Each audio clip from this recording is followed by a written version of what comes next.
Yeah, we're live. Hello. Hello and welcome to the player ratings for round 12, Monday, the 5th of June, 2023. We're out here talking about another loss, Pommy. How you doing, mate? Hey, mate. The great Henry Clay, he once said, the time will come when winter will ask you what you were doing in the summer. Well, here we are, talking about losses, baby. Okay. Well, we have a jam-packed night ahead. We've got player ratings to do. We've got the Blue Broad show straight after this. So we'll get straight into it. Now, first and foremost, the player ratings are brought to you by Doing a Bit. Now, Pommy, we did some reflecting last week. I did some reflecting last week and spoke to you. And for those of you who are tuned in right now, you would know I've been talking about it. I felt some type of way about the player ratings for a while, and I felt like there was some need for improvement, some need for evolution for it. That's why we started doing the live version of the player ratings, and then probably maybe it's because we're losing and constantly losing. I got some feedback and came to the realization that we've got to try our best to remove our emotion as much as possible, and not create it to be a pile on for the players and for anyone involved. And that's not absolving anyone of responsibility, but I did feel like trying to remove as much emotion as possible, particularly now when we're in the hole, was paramount. So chatted with Pommy. We had a bit of a back and forth. Took a few days, and we got there. So, Pommy, why don't you run us through how we're going to alter the player ratings and how we're going to remove the emotion and really dial in on getting these done in the most informative and educational way possible. Right, so yeah, after a lengthy discussion, it was quite heated, that discussion as well, Terry, from memory. People see me and Terry get on. We don't always get on, but like any good team, we have honest discussions and we come out the other end hopefully better. So what we've done is we've tried to base our model on Opta data. So those who watch Round Ball, Opta data probably have the world's leading rating system of players. And what that does is every player who walks out on the park, they get a 5. And then various things they do versus other players in the world playing the same position based on the difficulty of the game, they either go up or down based on the game. So we've tried to create the most objective rating system. Now, there's a few amendments. You have champs data over here in Australia. Absolute pish. We've tried to get rid of any anomalies. So what we've done is we've recategorized every player. We go off at their data of where they've been playing. We compare that then versus every player in the league playing that role with exceptions. So they've got to have played 3 full games in that position this year. They can't have just come on as a sub. And there, at the end, you will be given a rating. So it's a really good system. We've had a little bit of a test with other clubs, so it does stack up. In my opinion, I have invented this. So in my humble opinion, and you know I'm a humble sort of chap, I reckon it's the best thing I've ever seen, to be honest. I mean, I reckon we've come across the fucking Beatles anthology here, ladies and gentlemen. Well, pressure makes diamonds, and that's what we're trying to achieve here. So what it will do is it'll prevent us from getting too excited and just throwing out 10s and 11s, and by the same token, too upset and angry and throwing around zeros just for banter. So that's what we've done. So essentially you've created an algorithm to put in everyone's data and then compare them to people. Well, we'll compare them to the league average of where they're playing and what their role is. So let's get into it. I'm excited. So as it usually goes, we'll use these ratings for the player of the year at the end of the year. And, you guys can also have your input in the chat, and you can, write down what you would grade the players. But we are going to rely on the data. We're going to rely on the evidence, and try not to get too sucked into certain moments which we use to cloud an entire player's performance. So without any further ado, let's begin. We'll start in the back line as the team was named. Jacob Wiedering, 6.5. So Pommy, maybe we won't do this for everyone, but like break down how he gets a 6.5. Yeah, so what we do is I had some great discussions with some scouts, some people in coaching. We kind of came down with the key position stats that they were looking for every player. So there's a lot of stats to go on. We brought them down. So for every player in every role has different positions. So part of being a defender in today's game, I'm not going to bore you with all the stats, but you're looking for things like one-on-one win percentage. You're looking for spoils. You're looking for kicking efficiency, but we grade kicking efficiency differently. Champions data define kicking efficiency by a kick to a contest that's 40 meters away. That's a successful kicking efficiency. Very important you note that, because kicking efficiency is the most overrated stat in today's game of football. So we actually do ball retention, and then my version of kicking efficiency is, did it hit a target? And 2, they get an extra grade for what's called an aggressive kick. So that's really important to note. So that being said, 6.5. So what that means is take 5 as okay. So if all your teams had a 5, you would finish 5 for a team. That would put you 9th. That's a very interesting little thing for a team like us. So 6.5 puts Jacob Wiedering in as key defenders. In this model, there is, I believe, 56 key defenders. I'm bringing that up on my sheet now. So that would put him in the top 50%. There you go. So bit of fun there for you. Right. So for a key defender, what were the 4 metric or 5 categories that? So we've got contests. We've got one-on-ones, win percentage. Yep. Spoils, marks, just the kicking efficiency adapted, and score, launch, chains are the 5 main categories that we're looking for. So that's a big thing. Great. Well, it was the second game in a row, I think, for Wieders where he looked a bit more like Jacob Wiedering. So that's a positive. That's a positive. Because at the end of the day, like, he's going to be one. We said it last week. He has to be one of the guys that gets us out of this mess that we find ourselves in. He's one of the leaders. So it was a pretty solid game for Wieders. 6.5. Next up is Lewis Young. Now this was interesting because I think in the 4th quarter he went to full forward. Yeah. Now, unfortunately, as sophisticated as an algorithm can be, very hard to account for mindlessness. Unfortunately, so 5. I think that's a fair assessment for the way that he played.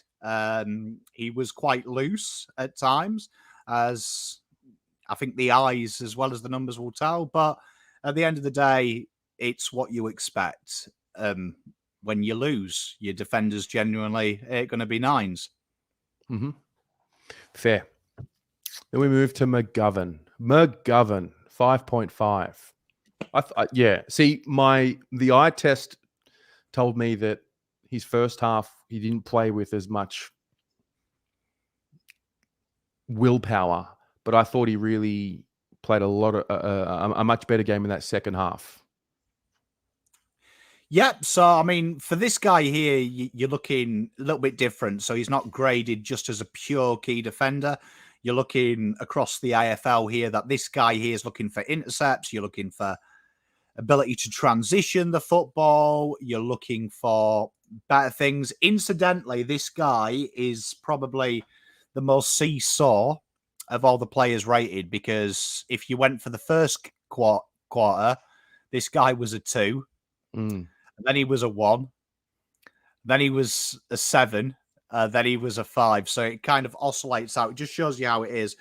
But genuinely speaking, defensively, he was fairly sound. The big issue for me with Mitch McGovern, and I think the chat nail it on, is you're expecting a lot more. You're expecting a lot more from this position. This position here is such an integral part to Carlton's system that I think a lot of the data that helped him out was the hard work of other people. So you're expecting a lot more from Mitch, to be honest. When it's harsh, but you're talking a big game, big priced player. And I know people say, oh, you can't take contracts into consideration. Absolutely ridiculous for me. You've got to. Do you know what I mean? If I pay $1,000 for a steak, I expect it to be better than a 10. Yeah, fair. All right. Next up was Brodie Kemp. He got a 6. He, for most, if not all of us, was probably our player of the game and the one that stood out the most. Yeah, very solid. One thing that I wanted to do with this is, because I'm not allowed to be mean until we get onto the Monday show. I wanted to take out effort, because effort fucks me off, right? So that's why they all start on a 5, because that's a prerequisite for POM. Yeah. Right? You look at Brodie Kemp, numerically better, was a better solid player. But at the end of the day, every player needs to be judged on changing us into a better team. So he was beaten quite heavily by his opposite man. However, he won when he had the ball. So that's a very important thing. Very good game in his development. I like this kid, and I'm hoping moving forward, we maybe drop the 2 intercept markers. And Lockie Cowan had such a good game in the VFL playing this auxiliary intercept role that Carlton maybe push the button and play Kemp and Cowan, because I think that as a combination is better on paper and in grass. Interesting. So what were the metrics where he, ranked very good in or elite in? Because he's not a key position player, right? He's not indeed. He's not. Let me bring up Kemp's folder. We'll do some filler. Right, so where are you? Brodie Kemp.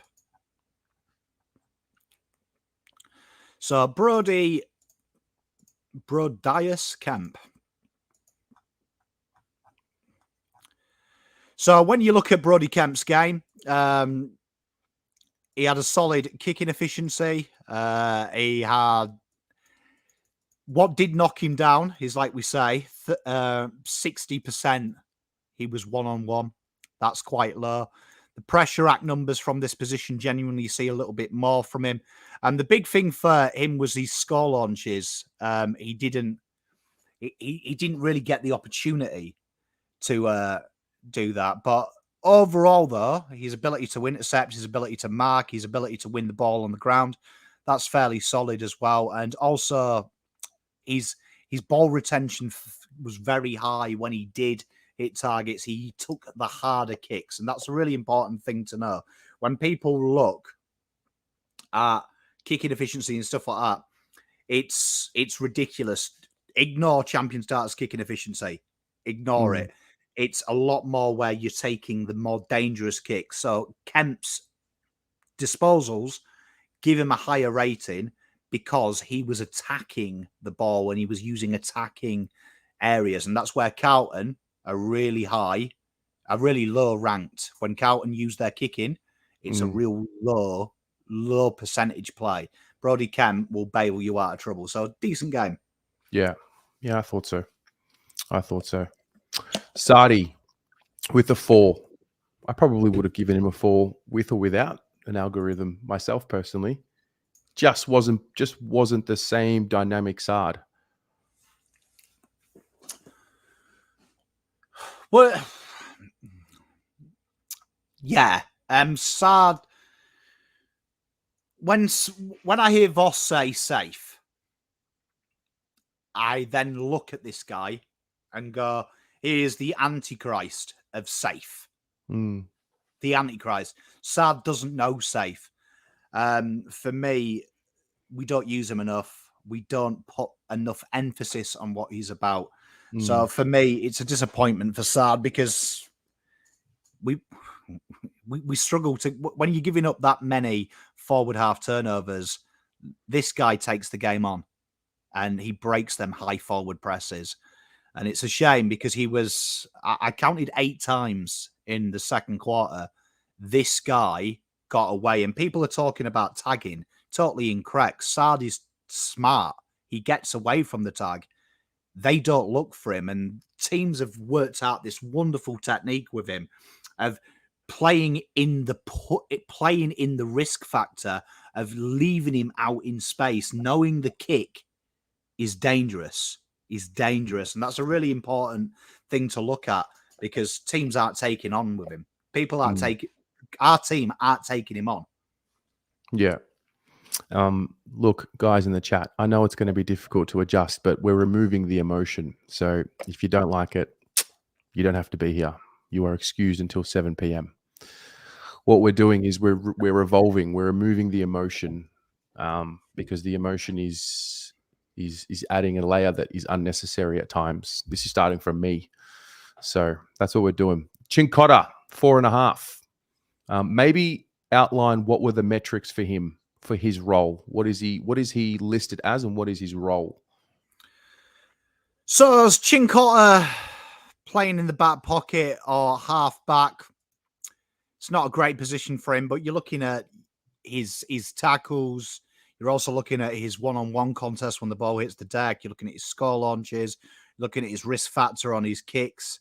You're looking at his ability to intercept and turn defense into attack. Just below a pass mark, strong defensively. Again, this is more of a system issue because Cotter is used, in my opinion, not well enough. And that's probably from the back line. The back line aren't attacking and getting us into the next area quick enough into the midfield. Right. How do you see us best using him? I think we're going to come on to the wingers, right? You're going to come on to the wingers, more that are so important in today's game for transitional threat. It's about creating an overload in the back half of the ground. Carlton don't create an overload in the back half of the ground. So you what you find with Cotter and Boyd and players like that is they're not bringing themselves into the game. They're not bringing themselves into the game, the wingers, first and foremost. They're playing in a more conservative role. You watch someone like Josh Dacos at Collingwood, or you watch someone like Ed Langdon. They work incredibly hard to come out of their position to give themselves that outlet ball. And this is a big issue for me when I watch Carlton. It's so conservative and so safe and so reliant on high efficiency when you don't play very efficiently. And for me, Cotter, what he needs to be doing is you need to push him at high half back. You need to have Saad at high half back. And when you are under the cosh, switch him into the pocket, Saad particularly, and say, right, we've got the run and stun here. If we need the foot smarts, we've got Boyd, and try and get them free. And at the moment, Carlton just become condensed. Everything is safe and condensed. And Cotter, it's not his game. Cotter likes to have that freedom. So does Saad. And I don't feel like we utilize it more than enough. We handball in the most ridiculous places and we kick first in the back half. I'm not a fan of it. Fair. Matty Cottrell, speaking of the wingers. So he got a 4. So just again, we seem to have to remind the chat, which we will. We'll be patient with them this week. We are grading the players based on their output relative to the league standard. So this is just evidence. No emotion. Now, the emotion is good and the emotion is bad. We're trying to get to a point where we evolve this to become a little bit more transformational, a little bit more informative. And we actually grade each performance relative to the league standard based on the 4 or 5 key metrics in each individual role. That way we don't get too ahead of ourselves on either way. So Cottrell, what were his key, I guess, metrics? So wingers, the funny one. So wingers, you're looking for their inside 50, rebound 50s. They're dependent on if they're more the defensive or or aggressive. You're looking at their efficiency. You're looking at their chance creation. You're looking at their meters gained. Do you know what I mean? That's a very important part of it. When you would find, and it's very interesting to note that when they start with a 5, there's a reason that they have a 5. So they start off with a 5 because effort is based. Effort is the non-negotiable, and it's the extra things they do that are defined on their role. The big thing with cotters, you go back and watch it, is other wingers oscillate around 6.5. So if you go back this week and you look at other teams, one of the lowest ratings was 5.5 from a winger out of all the teams that played. And he was a very early door player. That's a big issue because wingers are the most important part and probably the easiest role to get decent numbers in this system. So you watch Carlton, wingers generally get the ball with the pace on the ball. Carlton play a very slow kick mark system. Look at Australian media. No one talks about wingers until probably the last 2 years, right? Because they're stuck in the kick mark game style. They're stuck in the 80s where wingers were just basically quick. Nowadays, all the top teams, your Melbournes, your Collingwoods, your Brisbanes, their width is what generates defence into attack, right? Mm-hmm. Watch Carlton. Just go back. Can you remember Cottrell doing anything? So 4 is I want you to look at these ratings. 5 is shithouse. You know when I used to complain about a player? 5 is a POM 1. So you go below that, it's probably a POM 0. Yeah. And to answer your question, Deb, you can't get a negative rating. 0. If we ever produce a 0 with this stat base, that is time to get a new job. Ood with the 50 says, for your algorithm, Pommy, great work. Good stuff. So, yeah, Mighty Blue 7 loves to complain. Listen, we have emotion on the channel, fan cams. I also want to bring more intelligence to this channel. I don't want this to be a fucking pile-on every week and everyone's yelling and screaming and calling him shit and him dog shit. I'm trying to evolve here. So you're either with it or you're not. And if you're not, I promise you, none of you need to be here. You can just tune in at 7 p.m. for the show. No hard feelings. I would prefer to have more of an intellectual conversation than what I would just yelling and screaming all the time. So again, no hard feelings. You're welcome to leave. No problem, guys. No problem.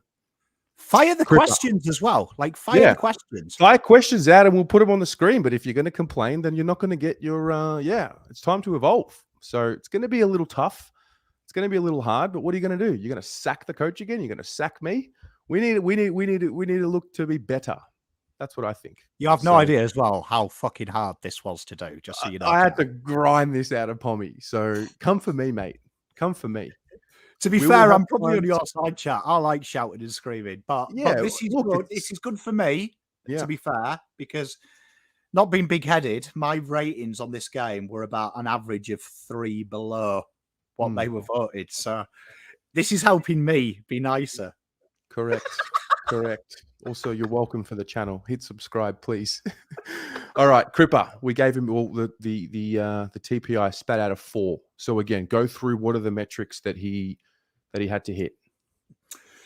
So Lou Felino, comment of the night. I absolutely love you. Right, you nailed it. Needs a rejig. Spot on. Now the midfield is a real huge one. Because like every data, we've got a problem in the AFL. It's really hard to create a fair metric to grade everyone because every stat is favoured to a guy that gets the ball quite a bit or is around the ball. That's obvious. It's the same with soccer. It's the same with rugby. We all remember halfbacks and standoffs, if you're a POM, or fly halves, as you call them out here. It's tough. So for a Cripper, he's considered a premium inside midfielder. So you're looking at contested ball wins, ground ball gets, tackles, efficiency, and defensive pressure, right? So you're looking for that and basically extracting the ball. How often does he do it? Now, the problem is with Cripper, for the want of a better word, if you're getting 4 and you're the main go-to guy, you're cooked as a football club because it means you're not winning enough. So, yeah, 4 is very substandard for a midfielder, to be honest. And you're going to see a few of them because this ball wasn't going from the middle of the road to the forward half enough. The kicks were all safe. All the handballs were in very safe protection. What adjective can I think of? I would say self-preservation would be what 4 means for an inside midfielder. Yeah. Wasn't quite able to just capitalize on his pre-game emotional bit. And he's probably been off for 4 of the 5 games that we've lost, to be fair. Just a little bit. Yeah, he's one of many. That just seems to be playing with this weight. And to be fair to him, he'd probably be feeling it more than most, given all he takes on. Mate, I agree. And Peter V, good question. Wow, a question. Peter, question. Thank you, Peter. Love it. Peter, I love this question. I'll come more on the Monday show because it's kind of a side thing, but I don't actually think the system is meant to be safe. So Voss mentioned that, and I was really glad because you see Carlton move and are in the same average position when it goes well. It goes quicker. The ball goes quicker. It looks different because they're working harder. They're working in more offensive positions. So really interesting. Third quarter, 3 goals in a row was the first time Carlton had attacked the corridor from the back half. And the first one was an absolute gem. It was kicked to centre-half back, incidentally, to Mr. Adam Saad. Adam Saad played the give and go, went straight up the eye, diddle, and before you know it, we had a goal. And that is how the system should work. That is how the system should work. My issue is I don't know why they're not targeting Saad. Is that through that fear, like I said, we saw a few sides have done it. They actually leave Saad free into the centre-half back, just short of centre-half back, because they know it's a risky kick, because they play someone quite loose just in between that and say, do you dare go atop? We've seen Carlton come a cropper. Do you remember Doc overcooked the kick 2 games ago? Yeah, that's how it happens. They're playing now. So what teams are doing now is playing on Carlton's indecision. And that's a real clever thing, because if I was coaching Carlton against Carlton, I would be just saying, ask the question. Ask the question, because Carlton will do it themselves. Carlton will unfold themselves. So Ryan and Mel, do we lack on-field leadership? Spot on. I do think we lack someone to grab the bull by the horns. The problem is every leader at our football club has got their own personal issue of form at the moment. And incidentally, controversial call, I actually think Adam Saad should be in our leadership group. Yeah, I like it. I like it. For those in the chat, what would you have given Cripps? Put your number in the chat now. Out of curiosity, have your say. I probably would have given him a 3 if we were doing this last week. Yeah, 3 or 4. I would have given him a 0. but then again, I judge Cripper on a massive standard. He's our Trent Cotchin. He's our Joel Selwood. And it's massive when these guys, when he's playing pants, look at what everyone else does. That's the big problem with Cripps. He is an influential figure to the players, and it's natural. He's the captain. He's been there the longest. They like him. It's a big issue. Yeah. By the way, you've all been welcome to put your numbers in the chat from the start of the stream, so you're still welcome to do that. How about this? Blakers is up. We'll go through Akers at the same time. What would you have given Akers? Pommy, a 4 here. It's a tough one with Blake Akers, right? Because he gets the meters gained. The big issue with Blake Akers is the meters gained were in the safest positions ever. Yeah. Defensively, very lax as well. Came off his man. My big issue with Blake Akers at the moment, and I've really noticed it the last couple of weeks, is he makes it easy for himself. And I don't mean that in a nasty way, but he comes so narrow to help himself out. And that kills us when we're trying to transition on there. And decision making in that kicking is really bad, because you look at where he turns the ball over. So people talking about his issues, you actually look at his kicking efficiency.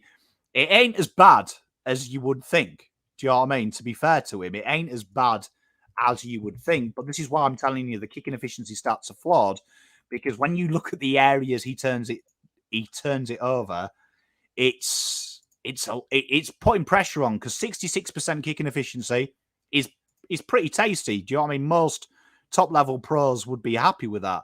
But 61.5 this week, which is just verging below average. You look at where he turns it over, it's like 10 meters outside of our 50, and it's making a real handful of the kicks. So for a man that's played a lot of football, he's got to do it. And he got the goal, which helps him out as a winger because it's a score involvement. Yeah, true. Ace Grape, did we overperform last year, or are we underperforming this year? I still have no idea where we're at. That is a great question, and I think that's one we will pose on the Blue Broad Show at 7 p.m. I really like that question, because I think a lot of us are asking the same thing. All right, Jesse Motlop, a 3. Those of you in the chat, what did you grade Jesse Motlop? Pommy, Jesse. This is an interesting one, because we would say he's a small forward, right? But yeah, when you look at his heat map and you look at where he's actually playing on the ground in the game, it would probably suggest otherwise. It's a very interesting one with Jesse Motlop. And like traditionally, when you think small forward, you're thinking pocket forward, you're thinking Eddie Betts. He's lurking, he's hungry, right? He's hungry for goals. Then you've got players like Tom Papley, who are still classified as that. I prefer the term general forward now, which is becoming in vogue, because everyone plays a different role. It's the same with wingers. He's playing that very high role, and a great person to compare him to with the way he plays is a Tom Papley. Go and watch Tom Papley. He works high up the ground. He's involved in that defensive transition.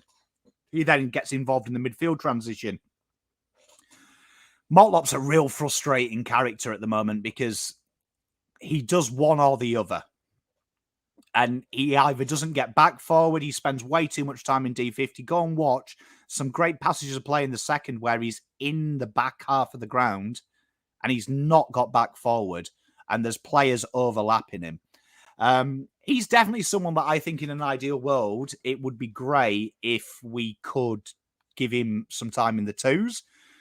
But who do you bring in for him? It's a very interesting one. This is a role that I think Voss is going to ask a lot of questions about, because I don't think it suits him. I think, Stephen, you nail it. I don't think he should leave the forward 50. I would prefer him to get the luxury of always does, because I think around the ball and being in that dirty position is what Jesse does better. But I'm not the coach, unfortunately, team. Lots of 1s and 2s in here. Next up is Walshy. So he got a 4. Had a pretty slow first half. That might have been one of the worst games he's played, and that's a compliment to him. It's taken 4 or 5 years to get that game. He lifted in the second half, but still below where his best is. The whole midfield group suffered. There was only one that performed commendably, but it's a tough game. It's hard yakka. It's hard yakka, and when your midfield, your engine room isn't performing very well, the rest of the wheels fall off. And to be fair, he's had a great career already in terms of output for us. It's a tough one. It's a tough one with Sam, because he's starting to suffer from the safety because the options aren't there. You look at Sam. What I love about Sam Walsh is he's looking for that dangerous kick and he's willing to take it on.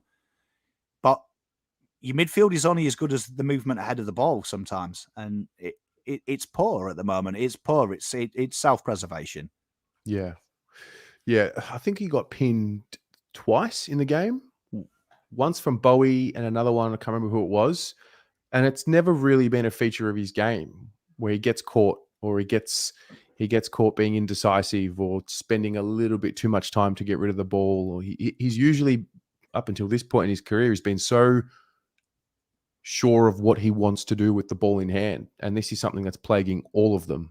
They're just taking a little bit longer to make a decision because of, I don't know, the pressure, because of everything happening. It's plaguing all of them. The first time he got holding the ball as well, interestingly, if you go back and watch the play, Walsh is offering the handball. So he's offering the handball because you see straight ahead of him, nice flat handball. He can get off the guy chasing him and in front of him. Yeah. But the player, I've forgotten who it was. I think it might have been Cripps. It was either Cripps or Akers. It was one of them. Their back was turned to him. So he had to take the game on. And it's them little things. We're talking 1%, right? He has that handball. He doesn't get pinged. And that is so irritating because they are basics of football. They are basics. Look for the ball carrier. Look what he's doing, helping out. You watch Melbourne, they were very good at that. When they were in trouble, there was always an easy option or a bailout. Matty Owies, he was given a 3. So what is he graded as in terms of position based on how he played, and what were the metrics that he was judged against? And chat, what did you give Matt Owies? So he's definitely one of them players that has that easy gig, really. He's score involvement, shots generated, chance created, tackles and pressure numbers. 3. This is a big issue for me because genuinely when you've got good tall forwards, you have a small forward like this guy that is in the money, because it's interesting when people criticize Carlton for targeting Kerno and H, the same makeup is for Geelong, who have 2 exceptional talls, and then look at how their smalls operate. There needs to be 2 Matty Owies around the fall of the ball at all times because it makes sense. And you watch what they do. It's very interesting. Mears works up the ground like Motlop does. But Stengel and Close, they like to put them at the feet. They almost act like rovers back in the 80s for their talls. Wherever they go, I imagine Stengel is in the toilet with Jeremy Cameron. Like when Jeremy Cameron goes for a piss, Stengel probably goes for a piss. Like they are wherever they go, they're shadowing. And this is a big issue for Carlton. And that's something maybe for Ash Hansen, because what annoys me is you go back and watch Doggies, that's what they did. It wasn't a good game. He's probably coming off 1 good game and 1 okay game, and this one he seemed to have just fallen into that hole as well. Charlie, a 3. Chat, what'd you think? Pommy, how did we get to a 3? Well, it was a tough one, wasn't it? I mean, he didn't really produce much, did he, old Charlie? He was beaten quite a few times on his one-on-ones, which is poor. And didn't really look his usual best. His marks on the lead were a little bit down. Wasn't really his game, was it? I mean, Stephen May did it all. Yeah. So when Charlie gets put through a system like this, what were the 5 key indicators for him that he was judged against? Well, you're looking at his winning percentage versus his marks. You're looking at his marks on his lead. You're looking at his score involvements. You're looking at his shots on goal. You're looking at basically what key forwards do, really. That's what you're looking for. And unfortunately for Charlie, where did he rank against the average for the players in his position for each one? Very low this week. Very low. Okay. There you go. Jack Silvani. Now, this was tough because he played a half. But again, you don't want to give him nothing, but also, so this is a difficult one because it's only based on a half and then he got injured. So he gets a 2. Not much more to say on this, is there? No, not really. Very important position, particularly in Carlton's system. We're looking for, when he is at high half forward, to hit marks on the lead, which were atrocious. And we're looking for decent efficiency when he is out there. And marks on lead generally from this position. If you watch Ash Johnson, who is probably an unfair comparison because it's like comparing Brad Pitt with me. I mean, Brad Pitt wins hands down for better looking. I've probably got the accent. But marks on lead crazy from Ash Johnson. His work rate is incredible. So this just goes to show effort's one thing, output is everything. Do you know what I mean? Effort doesn't win you games, output does. Yep. Harry McKay, kicked 3 goals too. It was a feel-good factor to Harry's game. Kicked the early goal. Got himself a 6. Talk me through this one. And chat, what would you have given Harry? Well, this is easy. This is the old saying that that some of the sales managers say. It doesn't matter how many calls or how shit your day's been. Get a few sales and everything's good. Kicks a few goals, makes everything good. Do you know what I mean? That's the primary leader for Harry, and he did well. Do you know what I mean? Probably could have had more, but you know what? At the end of the day, when you kick and you have that many chances, that's a good day for a forward. You take that. That's just saying, oh, he's Motlop and Sauce and everyone else. They up their game. Happy days. TDK, boy, was he up for it. I thought going into the game, he had the hardest assignment of any of the Carlton players going into the game. And to be fair, coming out of the game, I thought probably still got beaten, but he didn't die. He didn't get as dominated as what I thought he would going into the game, especially when you take into account that Sauce went down. It's tough because obviously I'd imagine when I was going to grade him in the old way, I would have been graded him on thinking he had no chance in hell. Yes. And so I would have probably given him a 7. But in reality, standard Rook's game. 5 is standard Rook's game. It's what would be expected. And to be expected Rook against arguably 2 of the best Rookmen we've seen for the last 10, 15 years is pretty good. It's a shame because he was really high up in the first half. He was looking at a 7. He was looking at a 7 because he was breaking even. I mean, he did well, ranked elite for hit-outs to advantage for this game. AFL average for hit-outs expected from the hit-out contest options. So did pretty well. Did pretty well, to be fair, for him. Yeah. No, I thought so too. Sam Doherty, 5.5. It's the same story for Sam, I think, every time he plays. You know, whether he's using the ball well or not, he always seems to play with the spirit that the fans want from him. It's a tough one when you look at it. It's a tough one because Doc is a dream to have in your team. He just does what Doc does. Judged here fairly as well. We judged half of his game as a midfielder, half of his game when they did slide him down back, which I feel in my heart of hearts, the midfield experiment needs to end. I think the back line is crying out for Doc. When Doc was down back, he was looking to play them short options. He was looking to bring people in. And I think that is very, very important. Yeah, fair. Chat are pretty much there. 5s, yeah, pretty much there or thereabouts. Cerra, 7. Wow. So talk us through this one. What did he do? He must have done a lot right to get a 7. To be fair, it was pretty good, and he's been pretty consistent.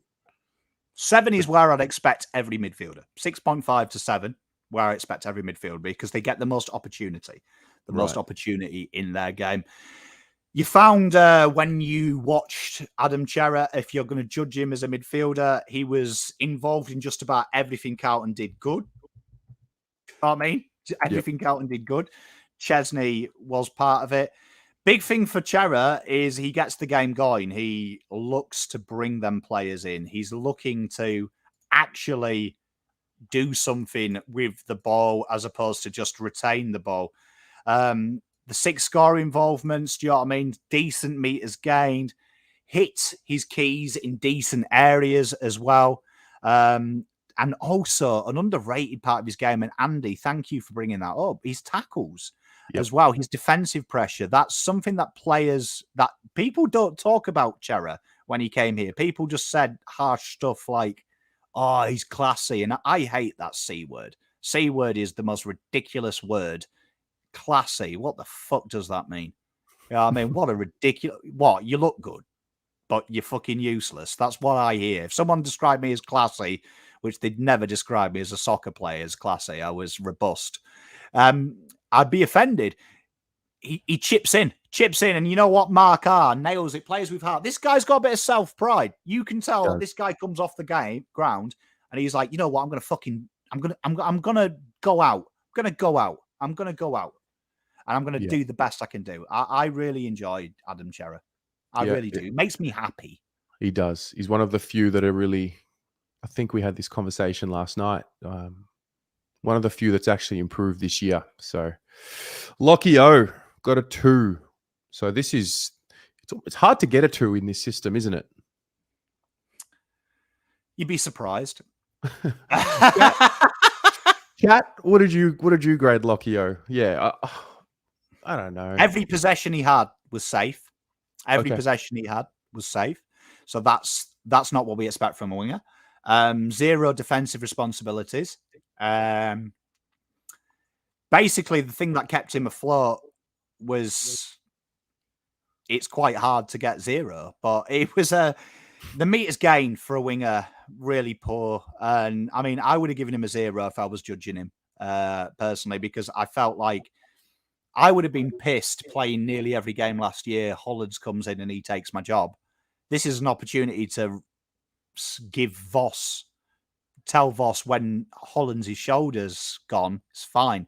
But again, poor running, people cop hate for midfield, for our defense. Wings are so important for your ability to spread, for your ability to win contested ball and get it out, for giving your defense options. And unfortunately, it felt like he was going through the motions. And I like Lockie, don't get me wrong, but come on. We're in the shit at the moment, and I want some mongrel. I want some fight, some desire. Yeah. Matty Kennedy, a lot of 0s for Lockie, by the way. Matty Kennedy got the 4. Chat, how'd you see Matty Kennedy's game? Pommy, how did he get a 4? If I had to guess, I think he did. There were certain moments that come into my mind which I love, like that contest in the 4th, that 1-on-1 contest. I don't remember a hard contest like that from a Carlton player in the last few weeks. But on the other end, still made some silly errors, handballing into his man on the mark. Still made some silly errors, and it was a tale of both ends, wasn't it? The good and the bad for him. Definitely suffering because someone at the club put him at half back. Yep. Rucks are very similar to midfielders. It's like momentum. It's like giving them a rhythm. They're like fast bowlers. Yeah, mistakes cost us, but he was serviceable. Serviceable. Yep. But still didn't get his job done fully. I think, he's going through a season so far where, it's been a role change for him, hasn't it? He's been asked to do different things than what he was last year, it seems. It's interesting, his offensive numbers. We didn't put this into account because it's not really his job, but his ability to hit up short targets 60 out. Scream, Jason Afiki. I hope I haven't ruined your surname, my friend. But I think you nailed it. High half forward is where I'd rest him. At the moment, they're resting anyone who can walk at high half forward. I think Matt Kennedy could be the answer because some of his marks he takes are very important. All right. Zach Fisher got the 2 with Lockie O'Brien. Even his goal was a bit laborious, wasn't it? It just wobbled through. It was an important moment. It was an important moment for him. But it was important goal at the time. Well, is it an important goal? We lost. But it, I need to stop talking about Fish. I'm too biased. I love Fish. But for me, this is the big thing. Like he was kind of half on the wing, half at high half forward, but then plays the entire VFL on the ball. Like, I don't get it. And it felt This game needed someone to. This is what annoys me. A lot of players, if I was grading them, Fish, I love Fish. I'd grade him harshly. He's got a bit of give and go about him. He's got a little bit of pace. He's got a take the game on. He's got that attitude.